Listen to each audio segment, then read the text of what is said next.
Welcome to the K2 Sales Podcast. I'm your host, Karen Kelly.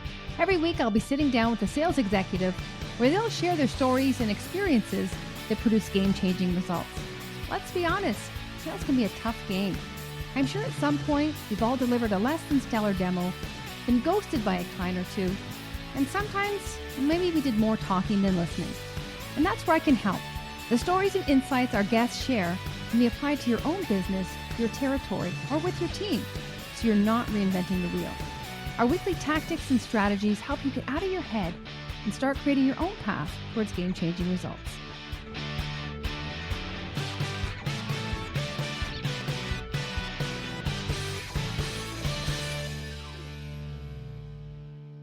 Welcome back to the K2 Sales Podcast. I'm your host, Karen Kelly. Now, I had the pleasure of sitting down with one of the co-founders of the Practice Lab, Jonathan Mahan, and we talked about all things role-playing. And even the word role-playing, if I think back to my earlier sales career, definitely elicits a negative experience.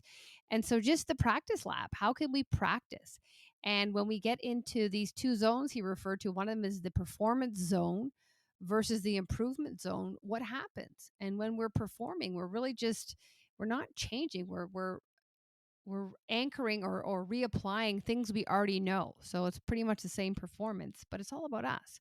But when we can move into that improvement zone, and I love this area, is we can really slow down and we can start applying these changes, these small changes, and sometimes they're nuances, but they drive huge results. And areas he shared, within the moments that we can isolate and we can work through and practice to focus on one thing. And so he shared, like, how can you start really focusing on active listening and just being completely present? How can you then move to being more curious? When two things don't connect or your brain is itching to learn more, how can you tap into that curiosity? How can you be more empathetic? So all these soft skills that go undetected and nobody really spends time practicing on them, those are the moments that create, in my opinion, an experience that leaves the buyer wanting more, because we've actually shown up as a human being and we're in the moment and our focus is on them because we're attuned to picking up for these little cues because of the practice. And I would say most people are not practicing, or they're not practicing in the right way. And they're doing this box checking exercise. It shows we've done some role playing, but they've done it once.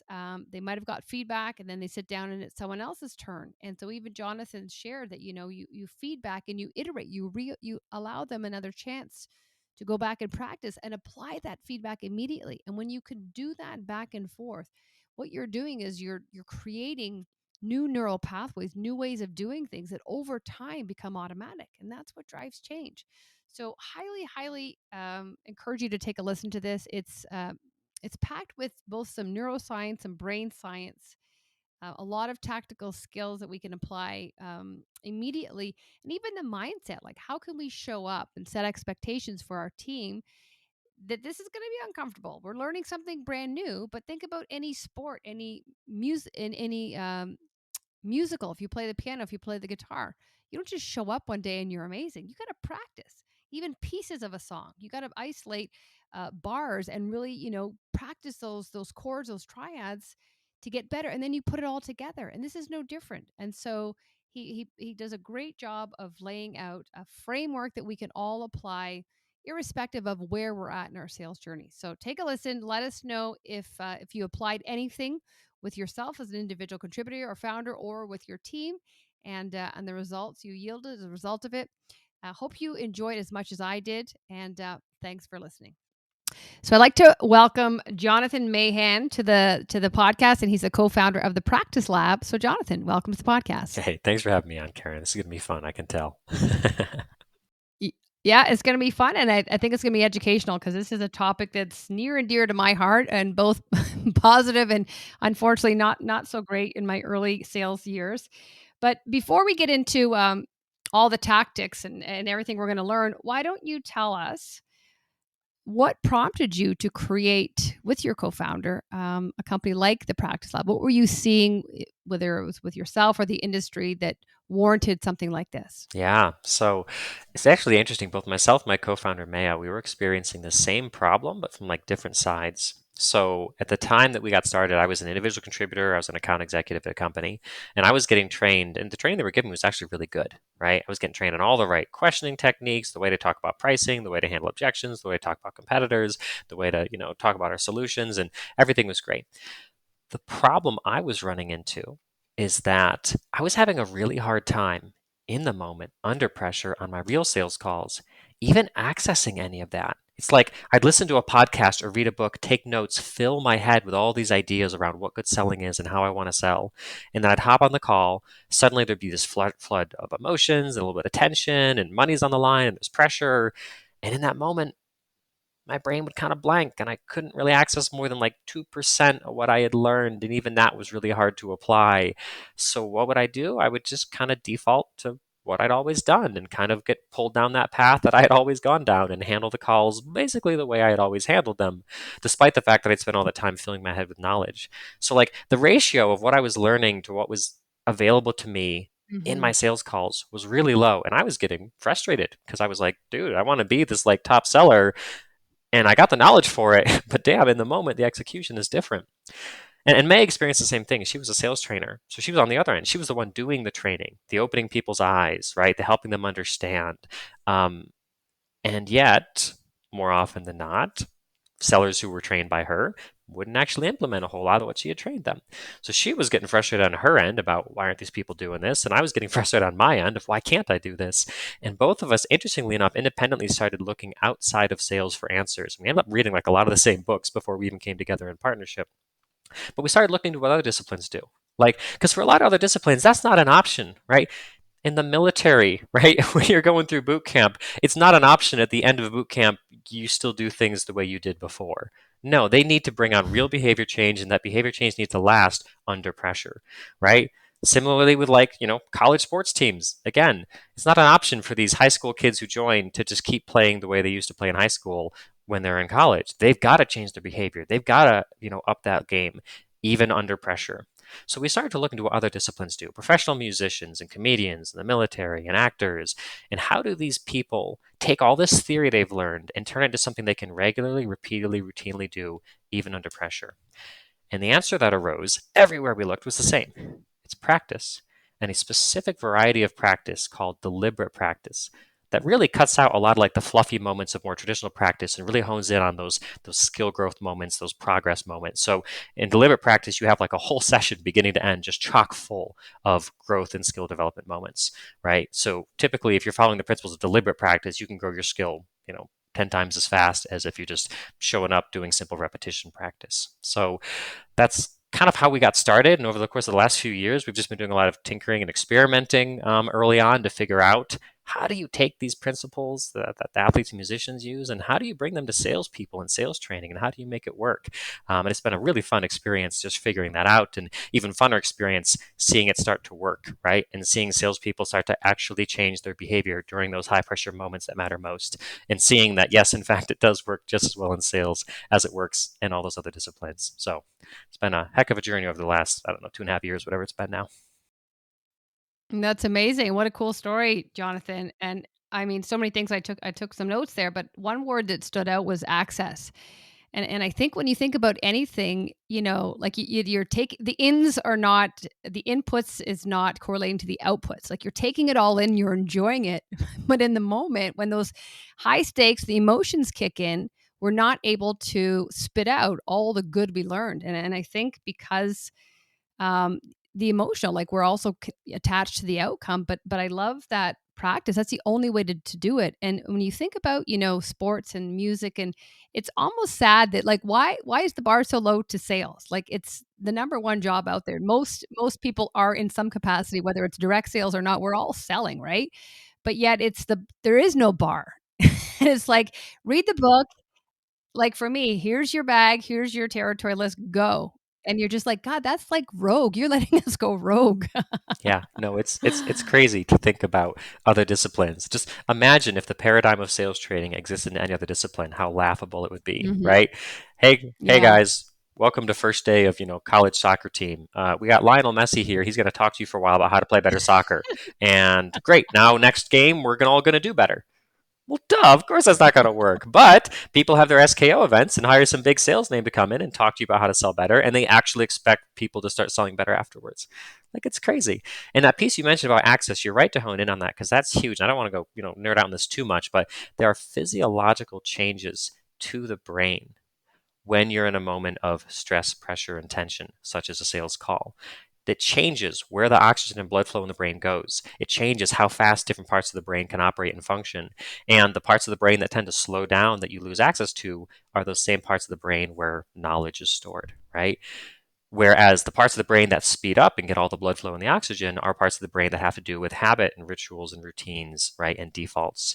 So the fact that, as I mentioned, only 2% of what I learned was available to me in the moment isn't like because I don't have enough willpower or something or because I don't care enough. It's Hmm. literally the physiology of my brain is making it that way. So there's no way past that.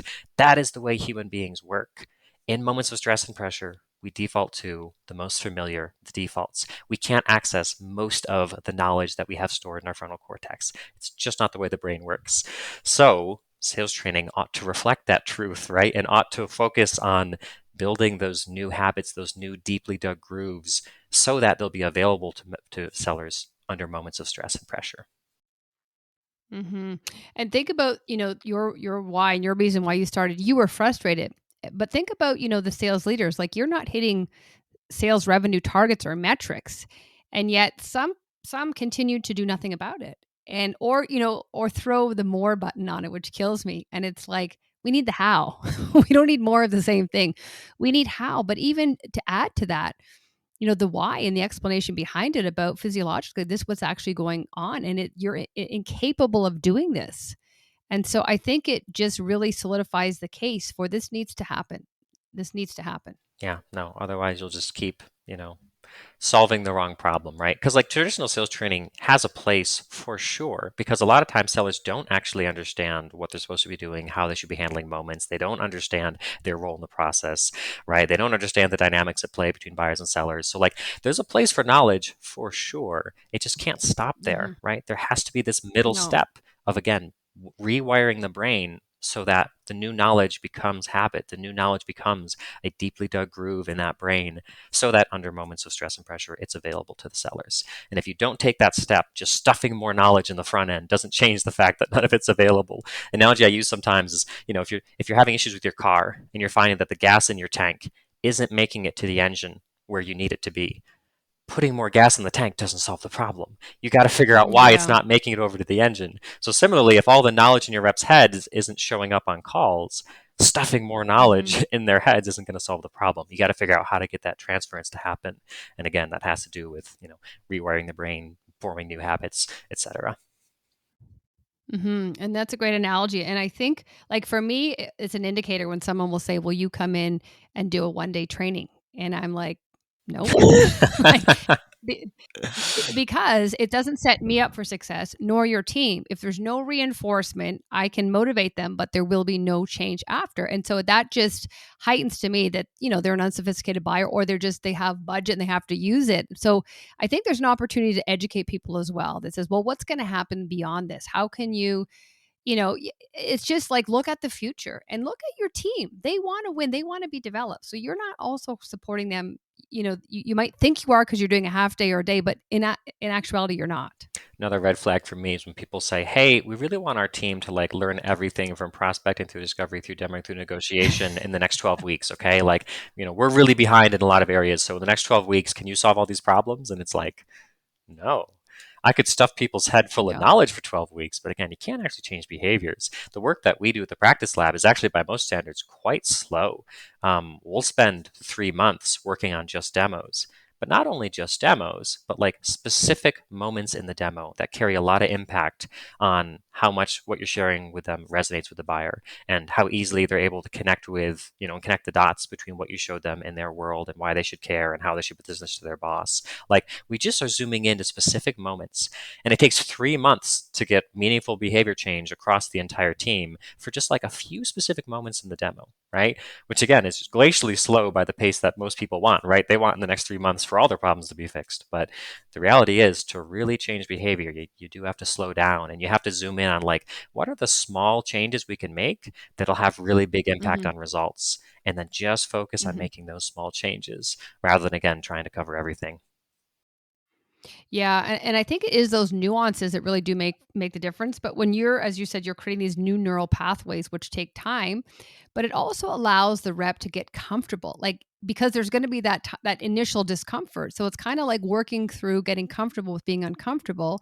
That I think when the time is up, there's going to be certain parts when they get to this part of the sales call, like there's ease there, and it's not like it's rigid where it's like, I'm really bad. Oh, here's my good part. But you can see the edge is starting to smooth out across them all because the confidence from those areas where you really zoomed in kind of starts overtaking the whole conversation. And that process, right, of going from concept to awkward, stumbly first attempt that probably doesn't go well Yeah. to a decent second attempt to maybe by the time you get to the 10th attempt, it's actually pretty good. That process has to happen somewhere. So, as sales leaders, you get to decide, does that process happen in real calls with real customers with money on the Mhm. line? And that's where they have Mhm. their awkward, stumbly first attempt that doesn't go well. And it costs you a $20,000 deal because it didn't go well, right? Or do they have those stumbly, awkward moments in practice with teammates where there's no money on the line, right? So that's the other Mhm. thought. The other Mhm. side of this practice piece is even outside of like the brain science stuff, it's just a matter of like, if the stumbling has to happen somewhere, better it happens here than when there's actual money on the Yeah. line, you know? Because that's a very Yeah. expensive way to grow No. skill when every time you make a mistake, you lose five figures, right?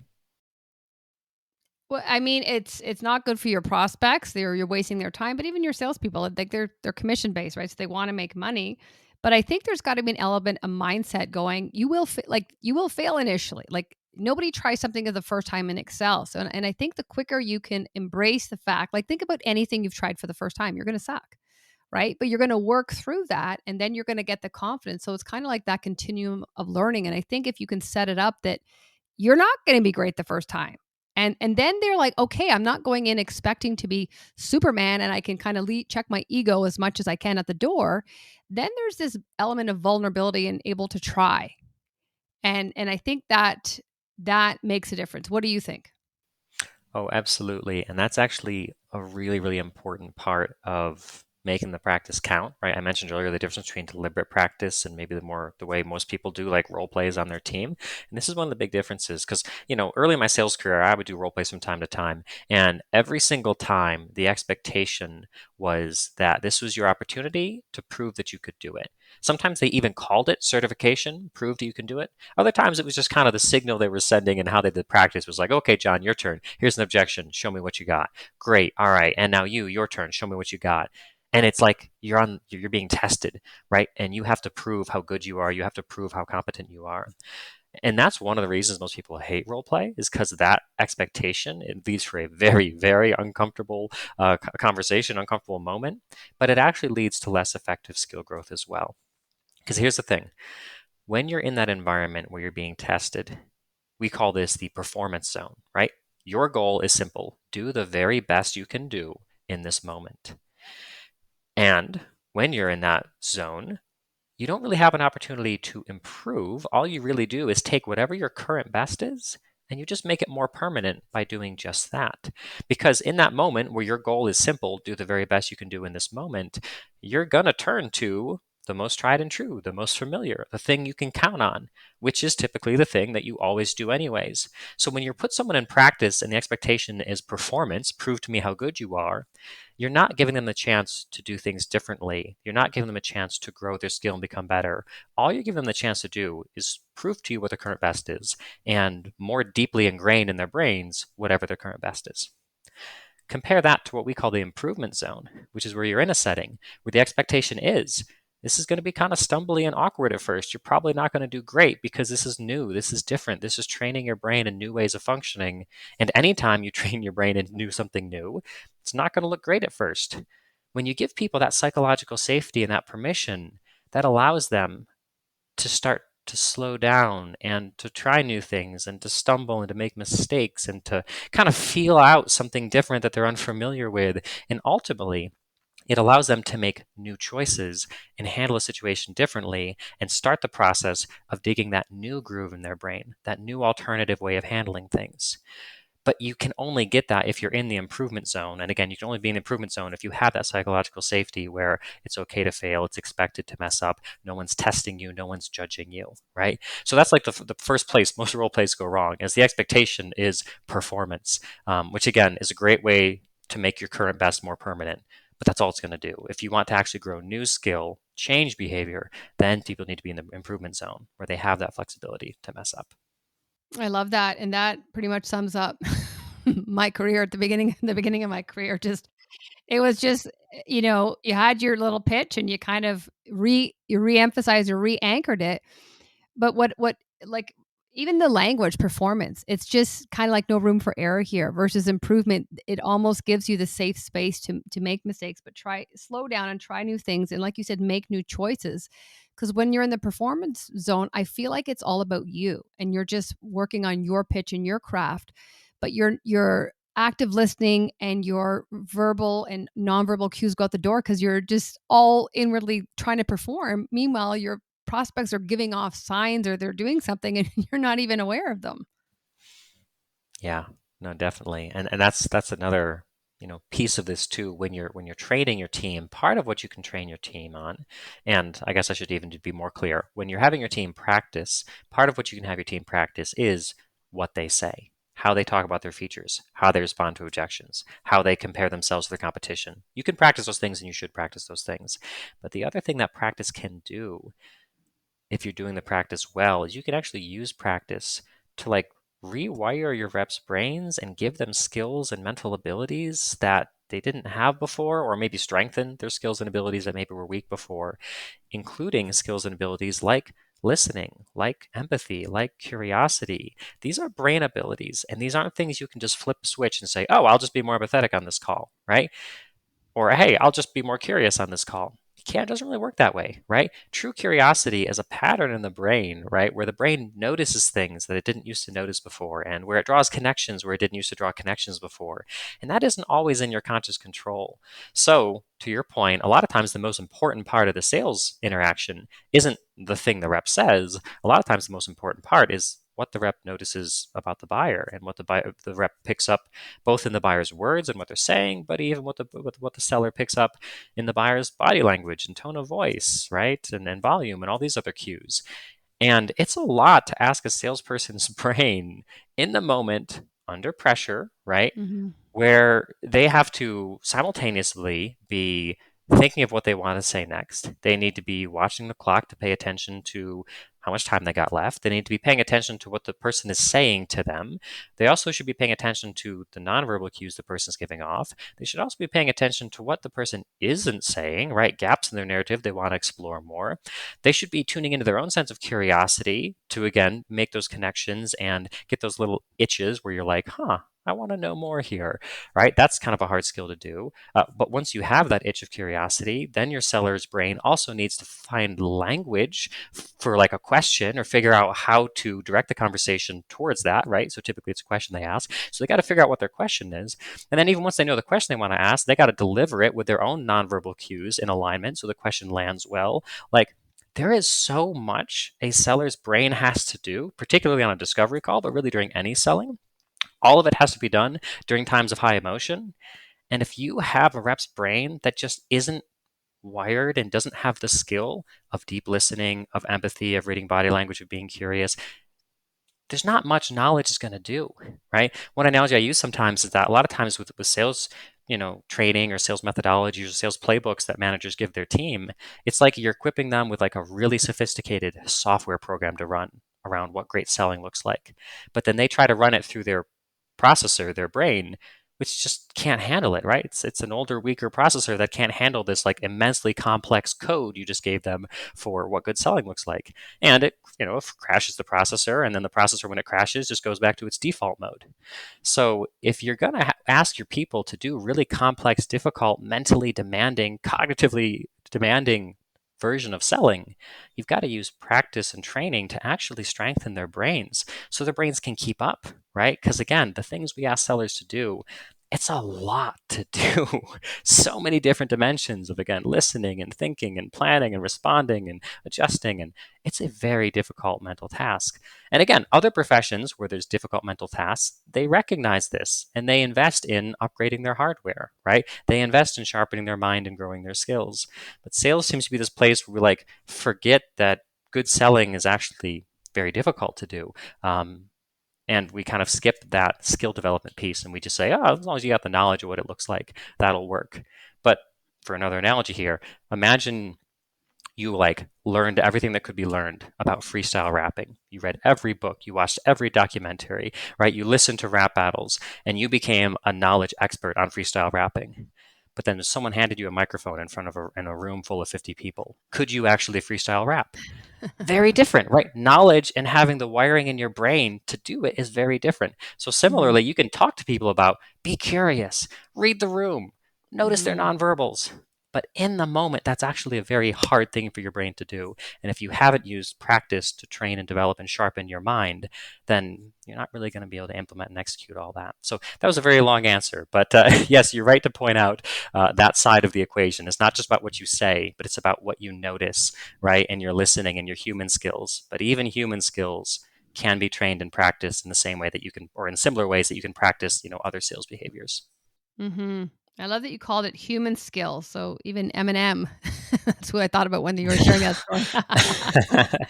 Even Eminem can have, can practice when he stumbles initially, but um, when you painted that picture, like a lot of people who are listening now, sales leaders, and perhaps whether you're training internally or you're bringing someone in and solely focus on content, like that picture you just painted about active listening, what to think, managing the time, managing your slide, all those things, the spoken, the unspoken. Why did they ask? Like for me, it's never the question. Why did they ask it? Why aren't they asking this? Like all those things to balance.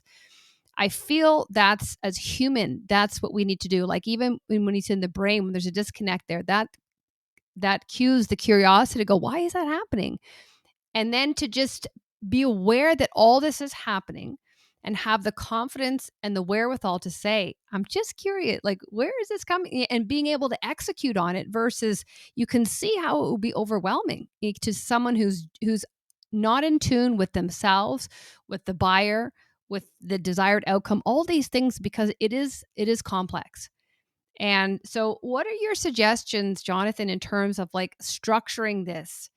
Do you frame it in different stages? Do you do one thing and then you start layering kind of left hand, right hand, both hands? Just because you can see if you overload the system too much, they're going to fail. But it's also how can you break it down in digestible bites where they're kind of digesting that first one, getting confident, and then building and building so that over time, your 3 months or whatever that is, it's conversational tone and they're not losing sight of them as people where they're just steamrolling over these objections and these nuances and it's like hang on a minute, like you just dropped something huge here, like let me lean into that so that they're really comfortable being themselves on these calls and not these robotic closers.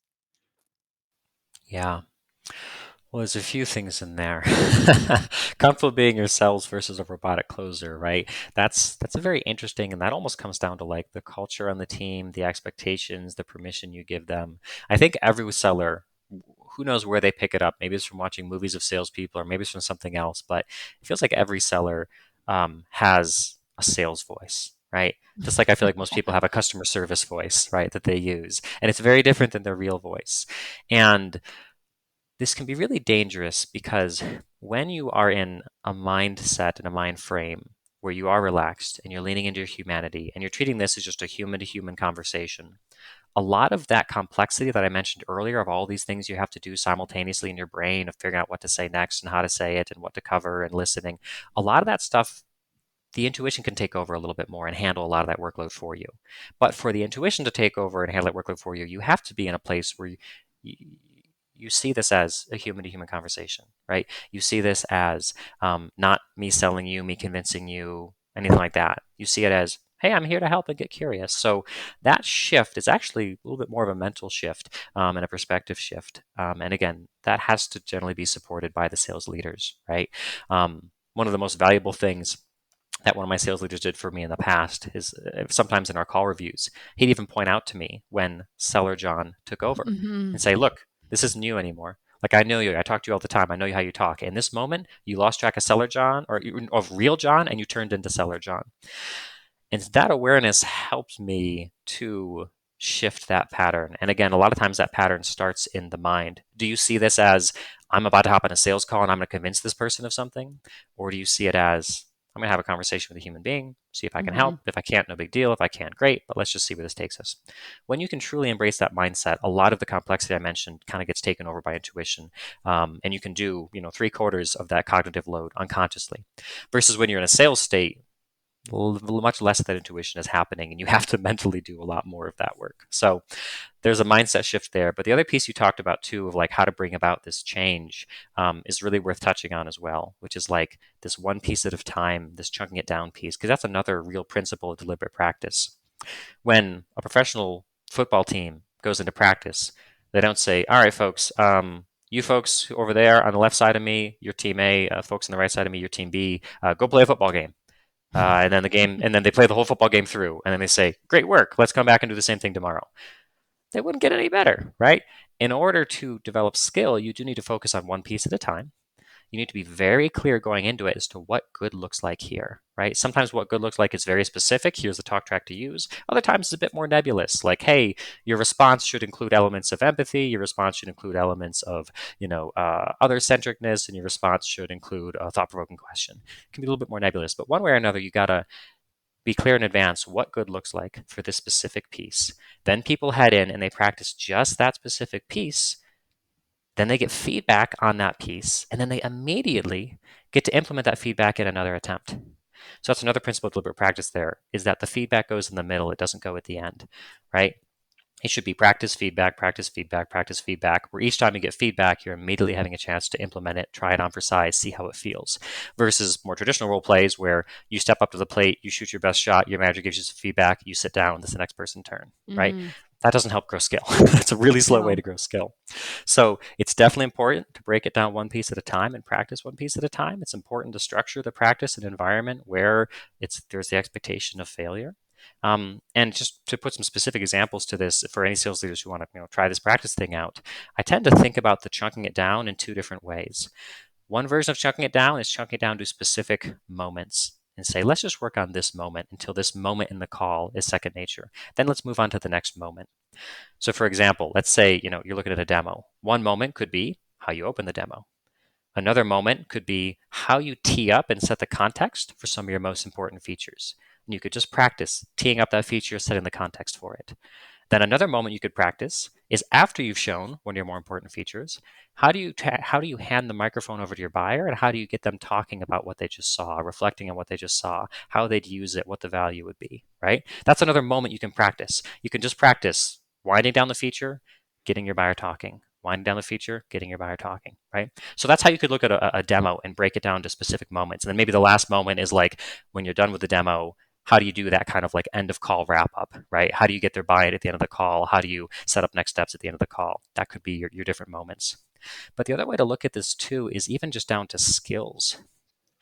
So when we work with folks around discovery, we don't really look at individual moments because the discovery call is very unpredictable. Outside of like how you open the call and how you wrap it up, there's not much that's predictable about a discovery call. It's the Wild West in there. So that's not really a great time to use that framework of practicing one moment at a time. So with discovery calls, we focus on skills, one skill at a time. So first, we'll focus on listening, right? We teach people four different types of listening, and we give them a chance to practice using the four different types of listening so they can feel how they're different for them as a seller, but then they can also switch roles and experience what it's like as the speaker to be listened to at those four different levels. And that's all we focus on. We don't care anything else that happens in the interaction. We're just focusing on the listening and the four types of listening until that becomes, natural for reps. Then we move on to curiosity, and we're training their brains to get more curious, to notice things they didn't used to notice before, to draw connections they didn't used to draw connections to before. And we just practice curiosity. So at this point, we no longer care about the listening. We don't care about what the rep says. We don't care about any of that. We just care, how curious are you? Are you noticing things you didn't used to notice? Are you getting this itch in your brain of something you really want to know, right? and we just practice that skill. Then we move on and we practice a skill of how to take that itch of curiosity and how to quickly turn it into a thought-provoking question that allows you to be direct and get to the heart of the matter, but that doesn't like ruffle feathers and cause defensiveness, that is open-ended, that gets valuable answers rather than being closed-ended, not getting much. And we teach them how to take this itch of curiosity and quickly turn it into a question. That's the next skill. Then the next skill we layer on top of is something called elicitation, how to get people to share information with you without actually even asking them a question. And then we teach them those techniques, and they just work on those techniques. So, like by the end of it, you've got listening, you've got empathy, you've got curiosity, you've got questions, you've got how to get information without questions.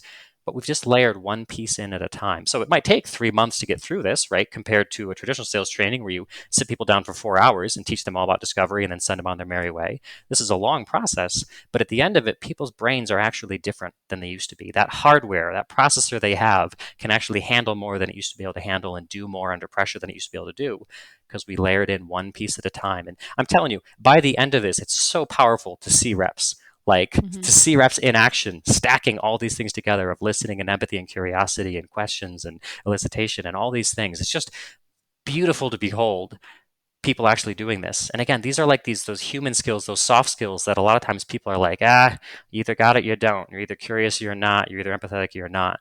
But that's not the case. Those are just Mm-hmm. skills that can be wired into the brain with the right kind of consistent practice. And it is just, again, transformational to watch that happening. And the other cool thing, too, is that once you rewire someone's brain, it affects every area of their life.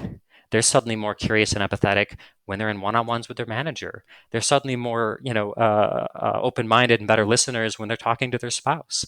They suddenly are asking better questions when talking to their kids. Like we found that to be a really great seller, you need the same skills. You need to just be a really great human, right? One of our Mm-hmm. favorite slogans is the most powerful selling skills are the most powerful human skills. So it's always really cool to watch these sellers who came into our programs to work on their selling skills suddenly saying, I'm showing up as a more effective human in every area of my life now because my brain has again been rewired to be a more curious, empathetic brain. And once that's been done, again, you got the same brain when you clock out that you have during work too. So the benefits are really widespread. I can see that as for myself being a patient and an empathetic mother, because you do want to fly off the handle. But I think when you can hold space, because when you think about the amount and the competing thoughts and priorities that are going in our brain, that also holds true in the sales training environment. But if you can just isolate and do that one thing, like that's over time, like, tension under time, that, as you said, that's going to drive change. But what I love about what you just said, Jonathan, is in not just as a seller, in your life, so that you are more curious as a person, you're more empathetic as a person, and you don't revert back to the other, Karen. It's just, this is who I've become. And this fake it till you make it, but fake it until you become it. And I think people just want that instant gratification and they're not fully prepared to go through the process. It's change management, right? But that takes time and that takes practice. And those who are too transactional and too just, I want the price, they're not going to, they're not going to see the long-term change that those who are willing and invested to commit to the overall process will. Well, I think that, I mean, that's a generally human tendency, but I feel like it's a particular commonality just in the sales industry. I think one of the biggest Yeah. problems in the sales industry is short-sightedness and Yeah. short-term focus, right? Because it is very Hmm. hard to get, sales leadership and go up. It's hard to get your CFO and your CEO engaged to like invest in growing these skills that might take 3 months before they see anything, maybe 6 months Hmm. before, real metrics are impacted when they could just like slap a spiff on new meetings and try to pump up this quarter's numbers, right? Yeah. And I think if you look at all the ills of the sales industry, I think many of them trace down to this short-term focus, right? This focus on let's just worry about hitting this quarter's numbers and not invest in next Yeah. year's numbers, right? Because think about it, what sales manager is ever talking to their team about what they're going to do to make sure Q2 of next year looks good? No, it's about how are you going to close Hmm. this quarter and do you have enough pipeline built up that we're not going to be totally screwed over next quarter? But no one thinks past Hmm. this quarter and the next. And a lot of times, again, this Yeah. this focus on skill development is more of a long term focus. But even to that point, Jonathan, like think about how many sales leaders and CFOs you're talking to aren't practicing this as well. So it's that top down mentality of, well, this is the way it's going to be. It's that instant. just what's right in front of us. Like we're putting out fires, and it's like, well, hang on a minute, we're going to always be putting out fires if we don't stop and change our approach here. So I think it really does start with the director of sales or the manager or the VP, whatever your reporting structure is, and just saying, hey, I'm willing to put in time, vulnerability, discomfort, and I'm going to go through it too, so that, they can support you. But it's like showing them what good looks like from the top as well is critical. Yeah, no, I definitely agree on that. No, and oftentimes that isn't happening. Yeah. Now, one thing you mentioned as you were saying the different stages of the training, you mentioned you use the word moments. Yeah. And I'm just curious, like that stood out for me. Is there some science behind using that, or where did that? Because it just felt very real life, and you took away this sales performance environment. It was like it's a moment in time, and it was just there's a softness to it that I feel there's intentionality behind it, but maybe not. Do you want to talk to us about why you called it that, or why you're calling it that? Yeah, so be- because deliberate practice involves breaking it down into pieces, and because changing behavior takes a long time, you really can't afford to apply the tool of deliberate practice to every single moment of the call. It would take you 2 years to practice a demo, right? And while I just Mhm. advocated for slowing down, that's a bit too slow for most teams. So what you need to do is hone in on the specific moments that carry like an outsized amount of weight on the outcome of the call, right? If you can look at an Mhm. hour long call and figure out the 2 minutes here, the 1 minute here, the 2 minutes here, the 1 minute here, those are the moments that made the biggest difference in how that call went. You can apply deliberate practice to just those moments and improving how you work those moments. Leave the rest of the call untouched, just focus on those moments, right? So for a lot of teams, those moments are things like how you respond to the question, so how do you compare to your competitor? Right, that moment carries a pretty significant impact on that sales cycle compared to many of the other moments where you're just like talking about random feature here, there, and the other thing. Those moments that I highlighted earlier, I think are really, really powerful moments, and that is how you prime a buyer's mind before talking about a feature to make sure when they see the feature they get it and it resonates with them, Mhm. and then after you've Mhm. shown them the feature, how you help them process what they just saw and connect it back to their world, figure out how they'd use it, when they'd use it, figure out what the benefits would be, figure out what strategic level priorities this connects to, right? Figure out who in their team would be most excited or who in their leadership staff would be most excited that this problem is going away. Like helping them process what they just saw and map it back to their world is massively, massively, massively important. And that's a small individual moment. Sometimes one or two questions is all it takes to really accomplish what you want to accomplish in that moment. But it carries a ton of weight. I would argue that taking 1 minute after sharing a feature to help them process what they saw and connect it back to their world probably has more impact on win rates than everything you said during the 5 minute period when you were describing the feature, right? Mhm. So that could be a moment you hone in on. Similarly, the Mhm. moment of opening a call sets the tone for the rest of it. How you end the call makes a difference. So it's just about saying, okay, we can't practice everything because, again, behavior change is a slow process. We can't change absolutely everything about their demos. So let's identify the 20% of the moments that carry 80% of the impact on the outcome and just practice those pieces. Mhm. And I think you're right that Pareto would apply there because, like you said, like, and I see it so often after they share the feature, they move on to the next one, and you're like, "Hang on, they're not gonna connect the dots. You gotta connect the dots for them." And they're just, and that's where there's that script. I think there's left brain, right brain, and they're going into that structured process. But it's like, hang on a minute, just pause in the moment and help them connect the dots. And I think when you had mentioned when you're doing role playing, there's an opportunity for the salesperson to play the buyer and the seller. I think for me that's very important because we remember the way in which somebody made us feel. And so if we're not being invited to share our feedback, to comment after someone's shared something, if they didn't fully uncover a challenge and elicit some emotion, like I'm not going on the journey with you because in my eyes, I don't have a problem. And so I think when you can feel that firsthand or not feel it because of what your partner's doing to you, you realize, oh, for me, the awareness is heightened that, okay, I need to be doing this because I didn't feel it. Therefore, it's probably true that my prospects aren't feeling it as well. Yeah, no, having people switch roles and play the role of the buyer is huge. A lot of the work that we do focuses on practicing questions, right? And that's a big central part of it. So when you can feel the impact that some questions have over the others, your brain Mhm. remembers that. It remembers what questions felt really good, made you feel seen and heard and understood, and almost created this involuntary response of like opening up and gushing an answer out, versus what questions that you were asked that made you feel, ew, defensive, walls up. Why are you asking me that? Right? And that's, of course, Mhm. one of the hardest things in sales, is to ask questions that like get to the heart of the matter. They're very direct, that uncover pain and needs, but that don't sound salesy and authentic or manipulative. That's really freaking hard. And one of the best Mhm. ways to practice that is to experience it from both sides.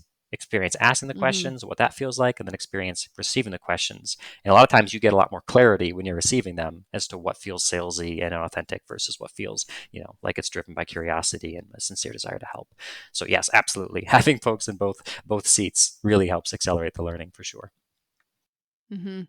And what's the balance, Jonathan, between practice and then coming across so practice that there's an element of, when the laugh is just at that right moment, and it's like this is the 100th time you've had that, and I feel like the sincerity, and it's no longer genuine, but someone there's like a sleekness to them, and for me, I can see through that.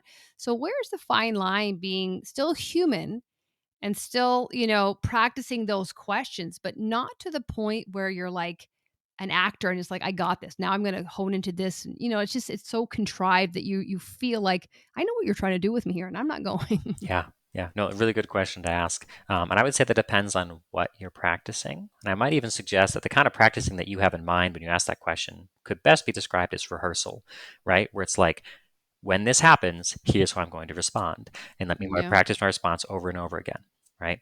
And that is a concern to be dealt with when you're in that moment.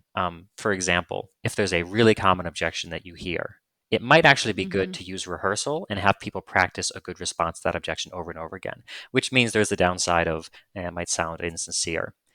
In that situation, one of the best ways to deal with that is to not give people a specific response, but rather give them a rough framework and let them authentically find words for that framework fresh each time, right? So when we teach objection handling, we don't tell people what to say. We tell them make sure it includes these three beats. And then we give them ample opportunity to practice hearing the objection and spitting up a three-beat response that follows the pattern. But every time they do it, it's a fresh set of words that they use for it. So that's one way to deal with it. Step away from scripts and instead embrace frameworks. But the other piece is kind of what we talked about earlier.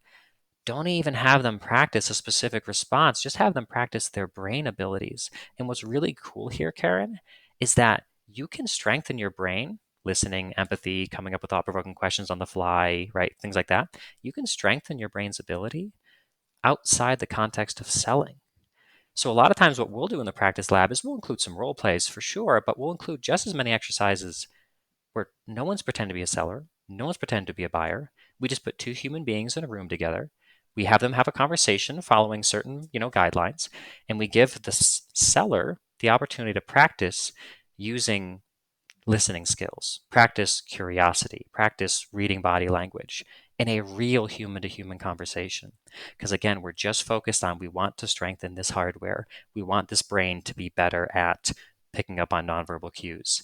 So you don't have to be in a sales conversation to practice that. You don't have to be, selling, pretending to sell, any of it. You can just do human to human interactions, practice the foundational skills. And once you have a brain that is authentically better at empathy, intuiting people's emotional state, reading body language, you're just going to be better on a sales call. And nothing about it feels fake or inauthentic because nothing about it Mhm. is fake or inauthentic. It's actually the most authentic thing ever. You actually have a brain Mhm. that's better at this stuff than it used to be. So that's the other way to deal with it is just focus on foundational brain abilities and trust that if your reps are authentically better listeners, they're going to end up being better on their sales calls. But again, nothing's rehearsed in that situation. Mhm. It's really we're focused on core brain abilities. I love that, and I think that honestly is a big piece that's missed because I just see them get into that. I can see the voice shift and the tone change, and I just think if you remove the title, the structure, and just be like, have parameters, but this is what you're talking about.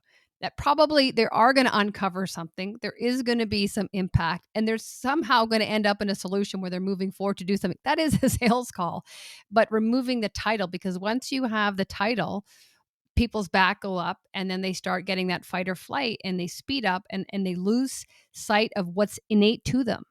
We're all we're decent listeners for the most part, right? And we just lose sight of all that. And I think that's a really great activity. What I would say is any sales leaders listening, like do that with your team where you're just letting them practice questions or something, but you're not necessarily calling it a role play because some of these are trigger words, right? A role play, rehearsal, practice, whatever it is. And then people that are reluctant to do it, like they're going to have a panic attack. And it's just like set the stage that like we're going to ask questions, whatever you want to call it, invites people to sit back, relax, and just really get into their own foundations of what makes them human. Yeah.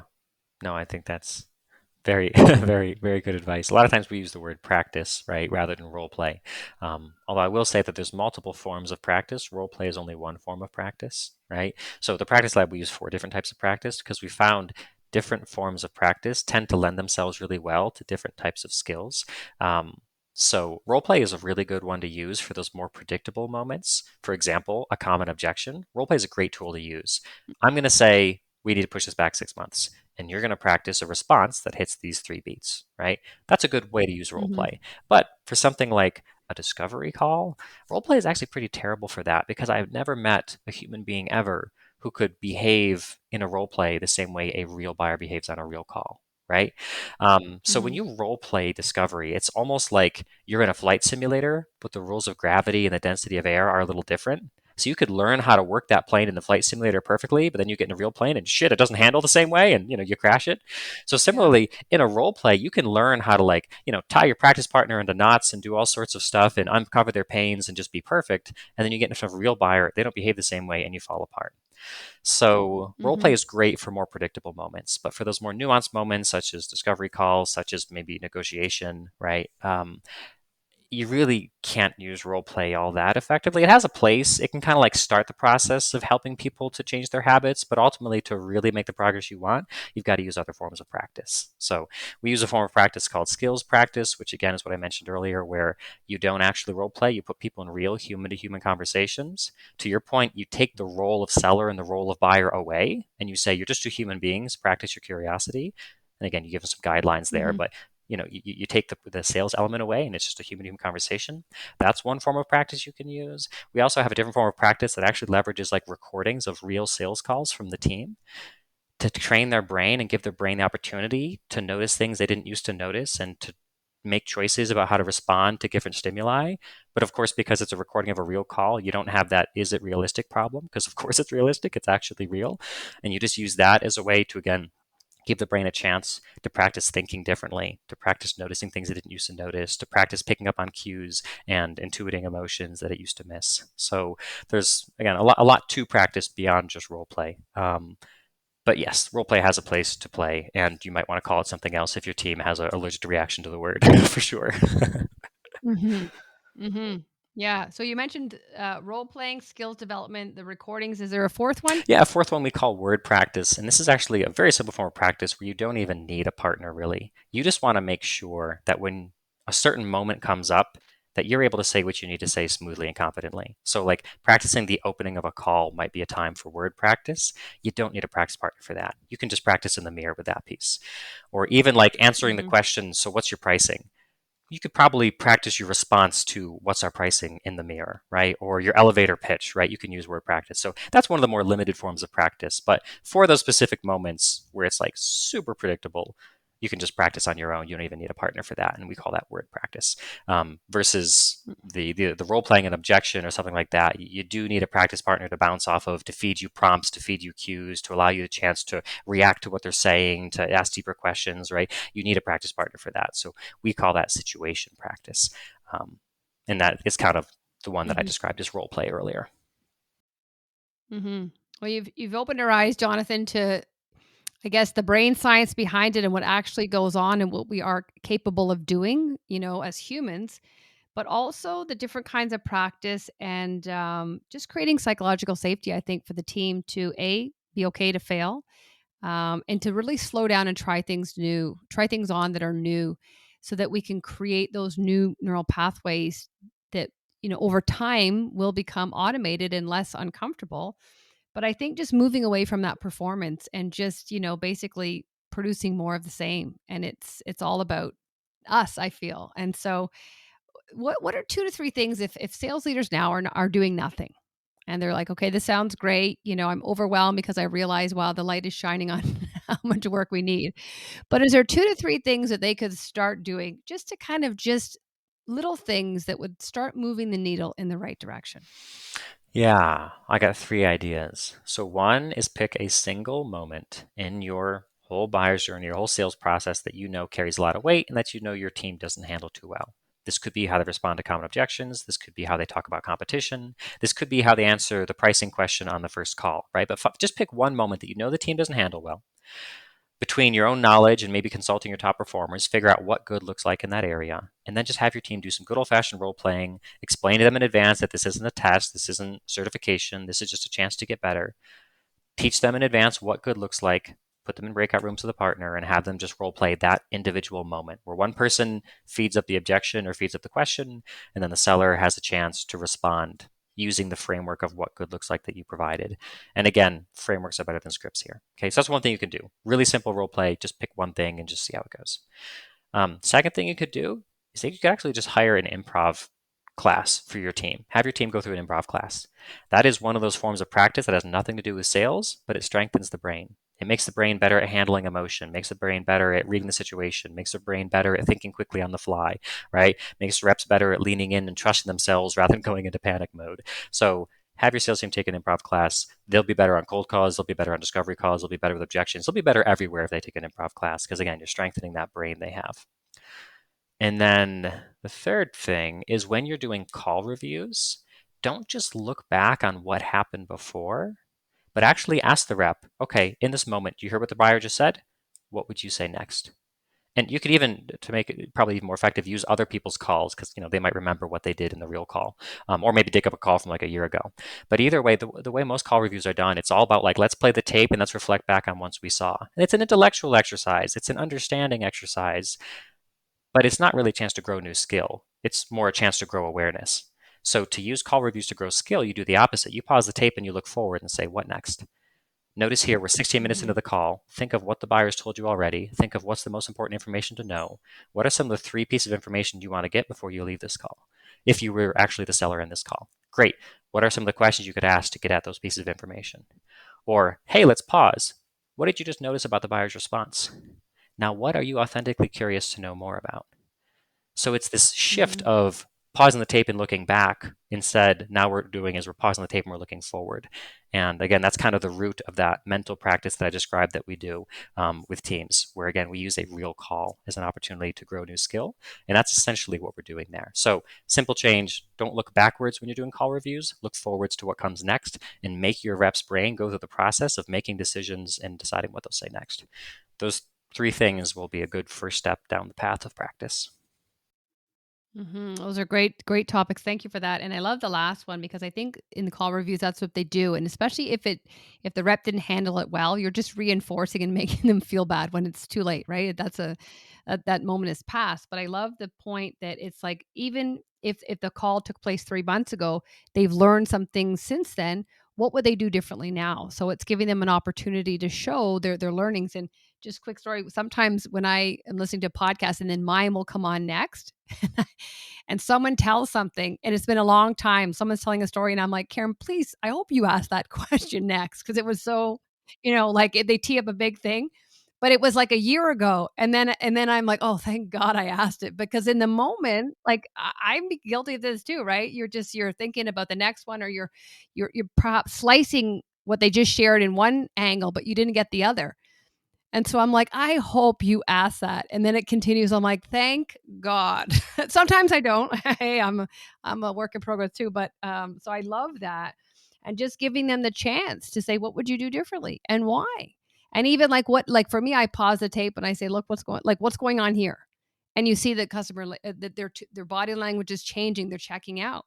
And it could be, you have to re-engage them. This is 30 minutes. This is 45 minutes. Energies drop. What are you going to do differently now? So I think when you do watch the tape, it's so valuable.